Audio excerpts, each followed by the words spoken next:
This is K.M. Weiland, and you're listening to the 204th episode of the Wordplay Podcast. This week's big news is the second 50-page, or halfway edit in Storming. I'll start in on that today, but at this point, I don't have any outstanding problems that I know about. Everything seems to be looking good. The halfway point marks a significant change in the story, from reaction to action on the main character's part. In this story, it also signifies a big jump in the level of danger and adventure. The bad guy shows up to make some weighty demands at the midway mark, and our hero has to figure out just what he's willing to do to stop him. Let's just say that, since the protagonist is a biplane pilot, there will be plenty of fancy flying involved. The Smart Edit software tutorial. The latest post in the video series on my blog reviews a wonderful new editing software and walks you through how to use it. To watch it, visit my website at www.helpingwritersbecomeauthors.com. New videos are posted every Wednesday. And now, I hope you enjoyed this week's podcast, Exclusive Dialogue, when readers don't know what your characters are talking about.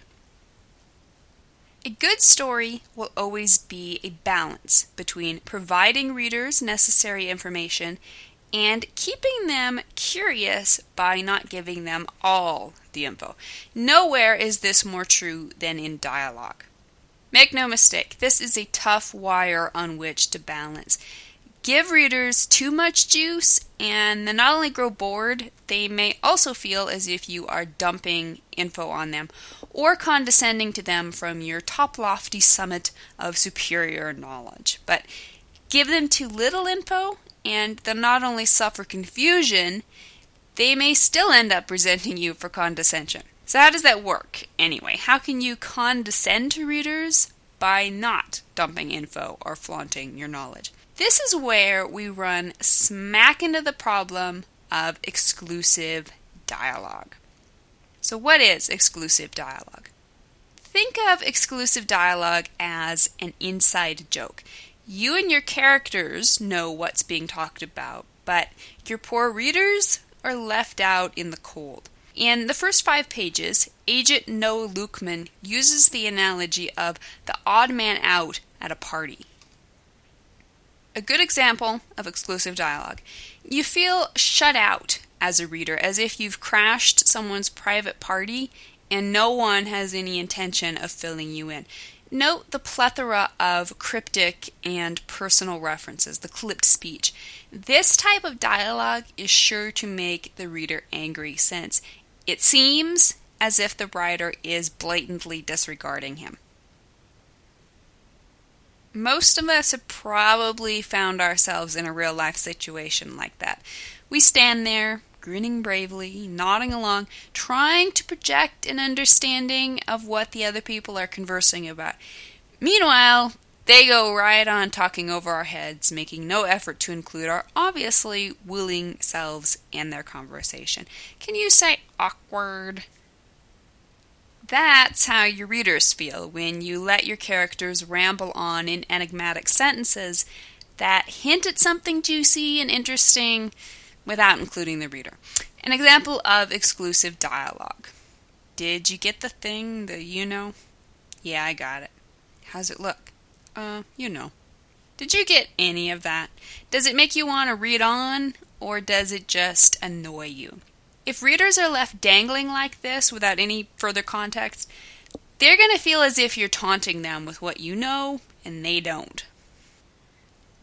So, does exclusive dialogue ever work? Occasionally, you can get away with using cryptic dialogue as a hook, such as Trinity's conversation with Cypher, or the phone call overheard by Barbara Stanwyck's bedridden character in Sorry, Wrong Number. But these instances must always be used with care. You rarely want POV characters knowing something your readers don't. Instead, you want to create an intimacy between your readers and your character in order to heighten your reader's vicarious experience of the story. Exclusive dialogue creates distance between your readers and your character and makes it that much harder for readers to identify with the story or suspend their disbelief. The best use of exclusive dialogue will always be instances in which your POV character is just as clueless as your reader.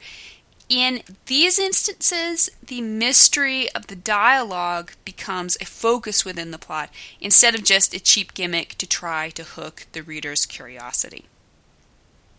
So how can you remedy exclusive dialogue?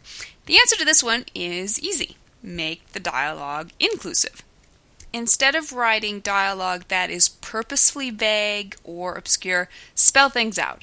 Specificity will almost always bring more power and more reader curiosity than will vague rumblings anyway.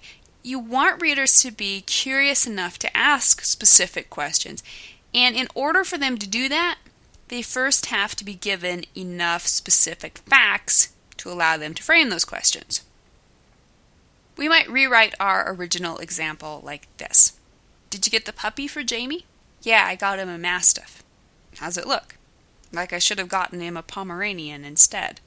Before, we had no idea what the characters were talking about, who they were, what they were up to, or why we should care. Now, we have enough specific facts to understand exactly what's going on.